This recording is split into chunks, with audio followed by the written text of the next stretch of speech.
नमस्ते। आज का हमारा पाठ है रचना के आधार पर वाक्य भेद। तो यहाँ पर बच्चों मैं आपको सरल वाक्य, संयुक्त वाक्य, मिश्र वाक्य इन सब के बारे में अच्छे से बताऊंगी।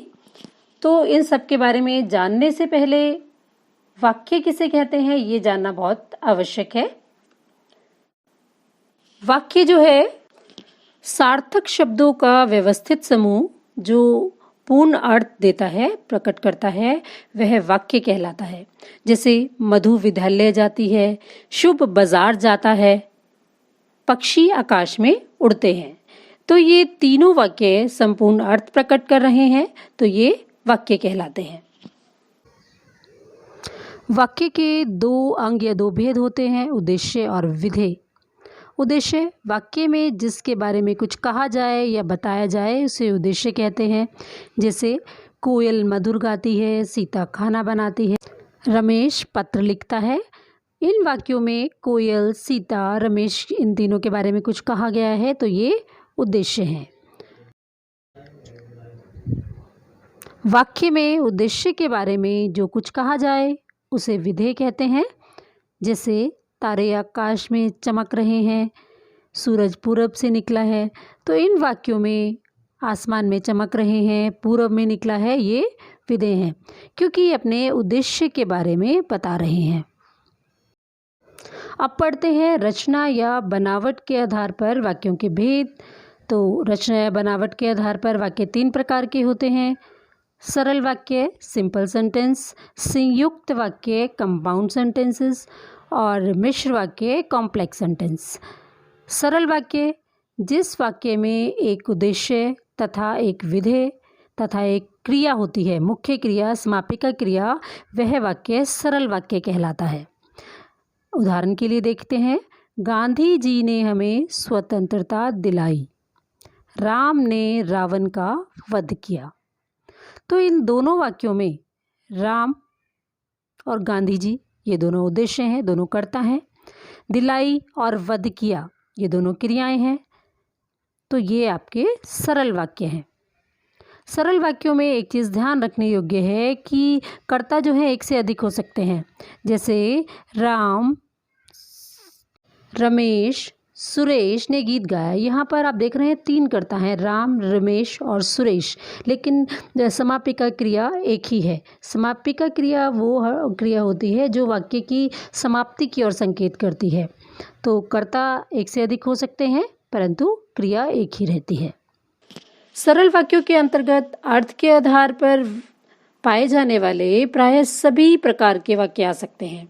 जैसे कथनात्मक, प्रश्नवाचक, निषेधात्मक, आज्ञावाचक, विस्मयादिबोधक, संभावनार्थक, इच्छावाचक, ये सारे वाक्य सरल वाक्यों के अंतर्गत ही आते हैं। इसके बाद है हमारा संयुक्त वाक्य।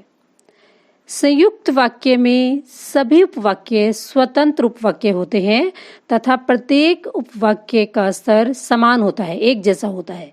इसलिए इन वाक्यों को समानाधिकृत उपवाक्य कहा जाता है।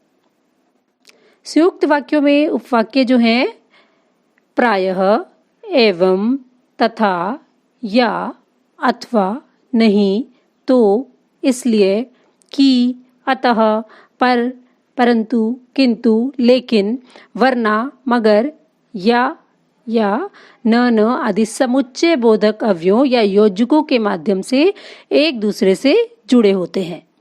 इनमें 2 स्वतंत्र वाक्य होते हैं जो कि समुच्चय बोधक अवयवों से जुड़े होते हैं।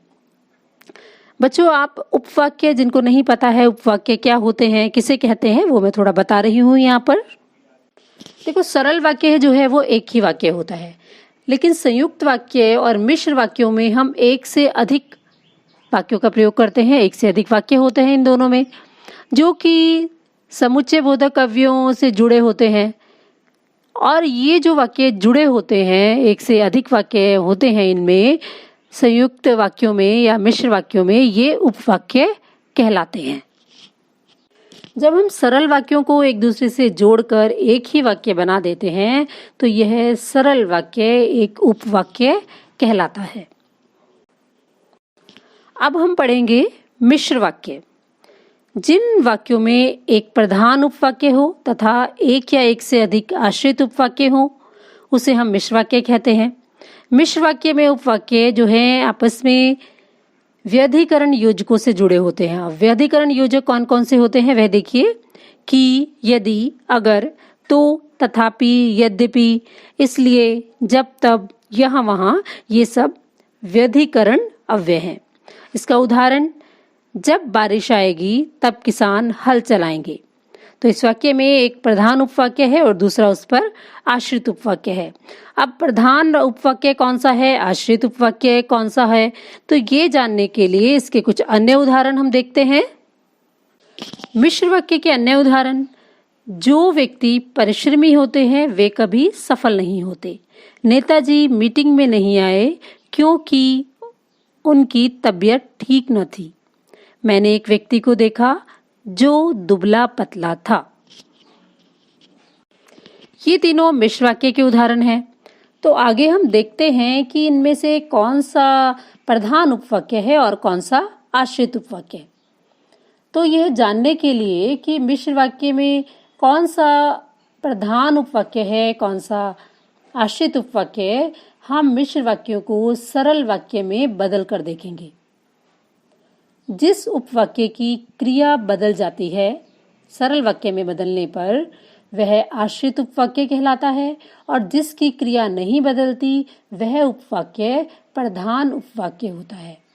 जैसे पहला सेंटेंस हमने लिया था, जब बारिश आएगी तब किसान हल चलाएंगे। हमने इसका सरल वाक्य बदला, बारिश आने पर किसान हल चलाएंगे। अब बारिश आने पर यहाँ पर क्रिया बदल गई है। बारिश आने पर पहले था जब बारिश आएगी, तो यह आश्रित उपवाक्य है। बारिश आने पर किसान हल चलाएंगे, ये सरल वाक्य है। हल चलाएंगे, चलाएंगे क्रिया नहीं बदली, तो ये प्रधान उपवाक्य है। तब किसान हल चलाएंगे, ये प्रधान उपवाक्य है। जब बारिश आएगी, ये आश्रित उपवाक्य है। तो इसी तरह हम अन्य उदाहरण देखकर इस बात को समझते हैं। जो व्यक्ति परिश्रमी होते हैं वे कभी असफल नहीं होते। नेताजी मीटिंग में नहीं आए क्योंकि उनकी तबीयत ठीक न थी। मैंने एक व्यक्ति को देखा जो दुबला पतला था। ये तीनों मिश्र वाक्य हैं। अब तीनों वाक्यों को हम सरल वाक्य में बदलेंगे। परिश्रमी व्यक्ति कभी असफल नहीं होते। दूसरा वाक्य, तबीयत ठीक न होने के कारण नेताजी मीटिंग में नहीं आए। मैंने एक दुबले पतले व्यक्ति को देखा। तो इन तीनों वाक्यों को आप ध्यान से देखें। इनमें असफल नहीं होते, नेताजी मीटिंग में नहीं आए, व्यक्ति को देखा, इन तीनों वाक्यों की क्रिया नहीं बदली, इन तीनों उपवाक्यों की क्रिया नहीं बदली, तो ये प्रधान उपवाक्य है, शेष आश्रित उपवाक्य। मिश्र वाक्य में आने वाले आश्रित उपवाक्य तीन प्रकार के होते हैं: संज्ञा उपवाक्य, विशेषण उपवाक्य और क्रिया विशेषण उपवाक्य। सर्वप्रथम संज्ञा उपवाक्य। जो उपवाक्य प्रधान उपवाक्य की संज्ञा के स्थान पर प्रयुक्त होते हैं वे संज्ञा उपवाक्य कहलाते हैं। जैसे, पिताजी ने हमें बताया कि इस बार हम कश्मीर घूमने जाएंगे। दूसरा वाक्य, वह जानता है कि मैं क्या चाहता हूँ। तो इन वाक्यों में इस बार हम कश्मीर घूमने जाएंगे और मैं क्या चाहता हूँ, ये संज्ञा उपवाक्य है। तो इनकी पहचान के लिए हम ये ध्यान रखेंगे, संज्ञा उपवाक्य प्रायः की योजक से जुड़े होते हैं तथा प्रधान उपवाक्य की क्रिया से जब हम क्या करके प्रश्न करते हैं तो जो हमें उत्तर प्राप्त होता है, देखिए जैसे यहाँ पर लिखा है, पिताजी ने हमें क्या बताया। क्या बताया? हम कश्मीर घूमने जाएंगे। और दूसरे वाक्य में वह जानता है कि मैं क्या चाहता हूं। दूसरे वाक्य से भी अगर आप प्रश्न करेंगे कि वह क्या जानता है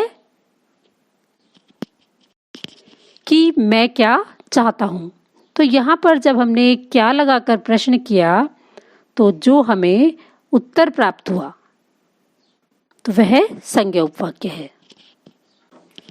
दूसरा है इसका विशेषण उपवाक्य। जो आश्रित उपवाक्य प्रधान उपवाक्य की किसी संज्ञा या स्वरनाम की विशेषता को बताते हैं वह विशेषण उपवाक्य कहलाते हैं। जैसे वह यही आदमी है जो कल बस से गिर पड़ा था। इसका दूसरा वाक्य है जो मेहनत करेगा वह अवश्य सफल होगा। तो इन वाक्यों में जो कल बस से गिर पड़ा था और जो मेहनत करेगा ये विशेषण उपवाक्य है, क्योंकि क्रमशः आदमी जो है वो संज्ञा है और वह सर्वनाम है और ये इनकी विशेषता बता रहे हैं। तो यहाँ पर ध्यान रखने योग्य बात यह है कि विशेषण उपवाक्य प्राय जो, जिसे, जिसने, जिससे, जिनको, इन सब से प्रारंभ होते हैं और यही इनकी पहचान भी है कि ये ज वर्ण से शुरू होते हैं प्रायः। अब अगला हम पढ़ेंगे क्रिया विशेषण उपवाक्य। जिस आश्रित उपवाक्य का प्रयोग क्रिया विशेषण की भांति किया जाता है, अर्थात जो उपवाक्य प्रधान उपवाक्य की क्रिया की विशेषता को बताने का काम करता है, जो क्रिया की विशेषता को बताता है वह क्रिया विशेषण उपवाक्य कहलाता है। जैसे जब मैं घर पहुंचा मोहन चला गया। वह आज विद्यालय नहीं आया क्योंकि वह बीमार है। मैं वहीं जा रहा हूं जहां मोहन गया है। तो इन वाक्य में आप देखिए, जब मैं घर पहुंचा, वह बीमार है, जहां मोहन गया है, ये क्रिया विशेषण उपवाक्य है। ये तीनों प्रधान उपवाक्यों में आई क्रियाओं की विशेषता को बता रहे हैं, तो ये क्रिया विशेषण उपवाक्य हैं। क्रिया विशेषण उपवाक्यों के भेद होते हैं और उनकी पहचान क्या है ये भी मैं आपको यहाँ बता रही हूँ। क्रिया विशेषण उपवाक्यों के 5 भेद हैं। सबसे पहला है स्थानवाची क्रिया विशेषण उपवाक्य।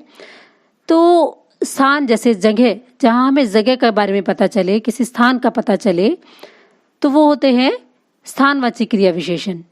तो इनका पता क्रिया पर हम कहाँ प्रश्न करके कर सकते हैं। जब हम क्रिया पर कहाँ प्रश्न करते हैं और उत्तर हमें जो मिलता है वही स्थानवाची क्रिया विशेषण होता है। जैसे जहाँ तुम रहोगे मैं भी वहीं रहूंगा। तुम कहाँ रहोगे? जहाँ तुम रहोगे। तो हमने कहाँ करके प्रश्न किया और हमें उत्तर मिल गया, तो ये स्थानवाची क्रिया विशेषण है। दूसरा है कालवाची क्रिया विशेषण। इनका पता क्रियाओं पर कब प्रश्न करने पर मिलता है। जब तुम आओगी तब हम खाना खाएंगे। कब खाना खाएंगे? जब तुम आओगी। तो अगला वाक्य है रीतिवाचक क्रिया विशेषण। रीति यानी कि काम करने का ढंग, तरीका। तो इसका पता क्रिया पर कैसे करके यदि हम प्रश्न करें और तब हमें उत्तर मिलता है। जैसे वह ऐसे चल रहा था जैसे कोई बीमार चलता हो। कैसे चल रहा था? जैसे कोई बीमार चलता हो। इसका चौथा है परिमाणवाची क्रिया विशेषण। तो इन वाक्यों पर यदि हम इन उपवाक्यों का पता क्रिया पर कितना प्रश्नवाचक शब्द के उत्तर में हमें मिल जाता है। यदि हम कितना करके प्रश्न करें तो हमें इसका उत्तर मिल जाता है। कल मैंने इतना खाया जितना कोई नहीं खा सकता। यदि हम प्रश्न करें कल मैंने कितना खाया, तो उत्तर मिलेगा जितना कोई नहीं खा सकता। तो ये है परिमाणवाची क्रिया विशेषण। इसका अगला है कारणवाची क्रिया विशेषण। इन उपवाक्यों तथा वाक्यों के प्रधान उपवाक्य के बीच कार्यकरण भाव का संबंध स्थापित होता है। प्रधान उपवाक्य किसी कार्य को व्यक्त करता है तथा आश्रित उपवाक्य उसका कारण होता है। जैसे क्योंकि उसके कान में दर्द है इसलिए वह डॉक्टर के पास गई है।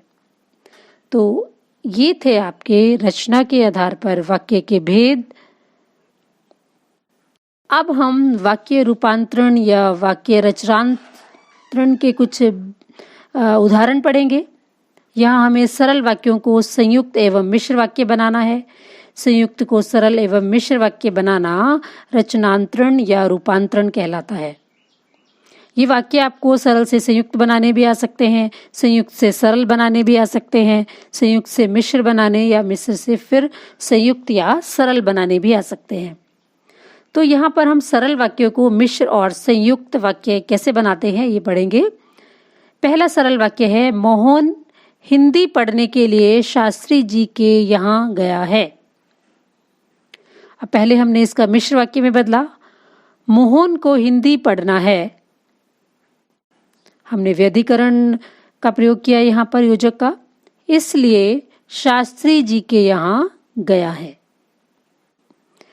अगर यदि हमें इसको संयुक्त वाक्य बदलना है तो कैसे बदलेंगे, तो हम समुच्चय बोधक अव्यय का प्रयोग करके इसको संयुक्त वाक्य बदलेंगे। मोहन को हिंदी पढ़ना है और इसलिए शास्त्री जी के यहाँ गया है, या मोहन को हिंदी पढ़ना है इसलिए शास्त्री जी के यहाँ गया है।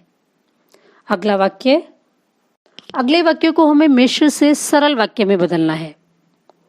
मिश्र वाक्य है, जब तक मोहन घर पहुंचा तब तक उसके पिता चल चुके थे।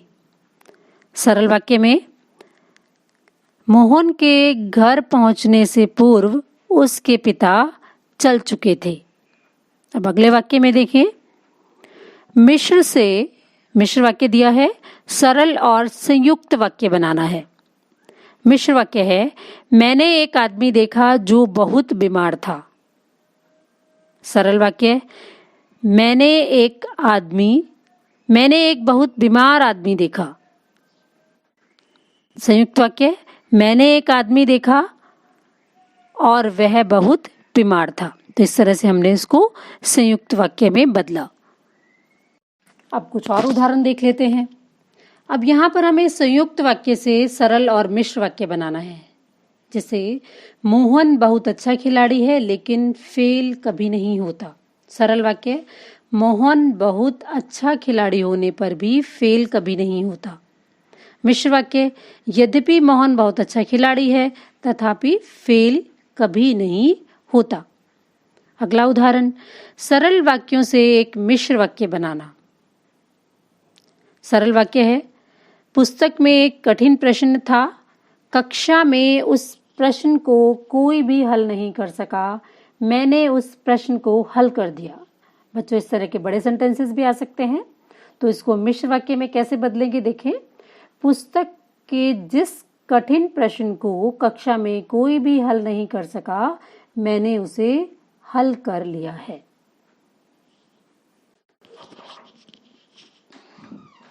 कभी कभी हमें आश्रित उपवाक्य छांटने भी आ सकते हैं। जैसे एक सेंटेंस है, बाल गोविंद जानते थे कि अब बुढ़ापा आ गया है। तो हमें ये बताना है ये कौन सा आश्रित उपवाक्य है। बाल गोविंद जानते थे कि बुढ़ापा आ गया है। अब कि मैंने आपको बताया था कौन से उपवाक्य में लगाते हैं, संज्ञा। तो ये है आपका अब बुढ़ापा आ गया है, कि है आपका संज्ञा उपवाक्य, संज्ञा आश्रित उपवाक्य। की से आपने पहचान लिया, ये इनकी पहचान है कि ये संज्ञा आश्रित उपवाक्य है। अब अगला वाक्य देखें, जीवन में कुछ चीजें ऐसी हैं जिन्हें हम कोशिश करके पा सकते हैं। अब इसमें से हमें छांटना है कि ये कौन सा आश्रित उपवाक्य है, जिन्हें हम कोशिश करके पा सकते हैं। मैंने आपको बताया था ज वर्ण जिनमें आता है वो होते हैं आपके विशेषण आश्रित उपवाक्य। तो यहाँ से हम कोशिश करके पा सकते हैं, जिन्हें के बाद हम कोशिश करके पा सकते हैं, इसको अंडरलाइन कर देंगे और ये है आपका विशेषण आश्रित उपवाक्य। अगला वाक्य है, कभी कभी ऐसा वक्त भी आएगा जब हमारा देश विश्व शक्ति बनेगा। अब यहाँ पर आप प्रश्न कीजिए क्रिया से, कैसा वक्त आएगा, जब हमारा देश विश्व शक्ति बनेगा। तो जब हमारा देश विश्व शक्ति बनेगा, इसको अंडरलाइन करें और ये है आपका क्रिया विशेषण उपवाक्य। तो बच्चों, ये थे इनके कुछ उदाहरण और रचना के आधार पर वाक्य भेद। धन्यवाद।